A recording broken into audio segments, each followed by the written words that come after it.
Assalamualaikum. Alhamdulillah kita bersuah balik. Kini kita mencari permainan tambua anak negari Salo di acara Khatam Al-Quran tahun 2021. Pikonya sana tambua kesayangan orang Salo, tambua terbaik di Kecamatan Baso, Kabupaten Agam tahun sebelum. Tahun sepebi ya sana Pak Luak permainannya.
Tolong cek di sana.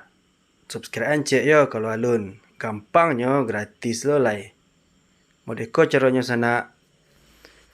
Di bawah ko sana di sebelah kanan layar bawah ko ada tulisan subscribe warna merah. Modeko contohnya sana modeko warna subscribe ko sana pencet subscribe ko sana. Kemudian pencet lonceng, pilih semua. Setelah itu sana cari gambar jempol sebelah kiri. Konyol. Setelah itu sana pilih bagikan. Cari bagikan yang modeko.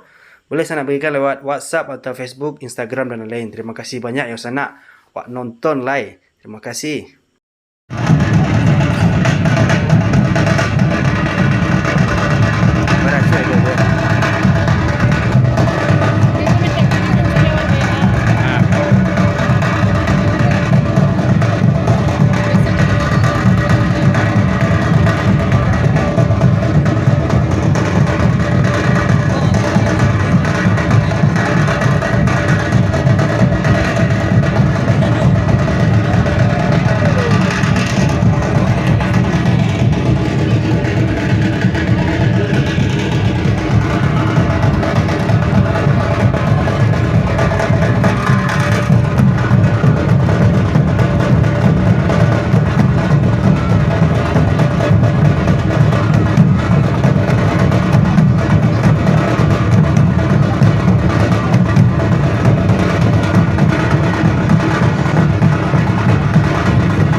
inilah persembahan anak tambur nagari kita yang bernama Sanggar Bungki Inciang.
Terima kasih banyak dan mohon maaf kalau ada kesalahan. Bersu balik kita di vlog nan ketiga.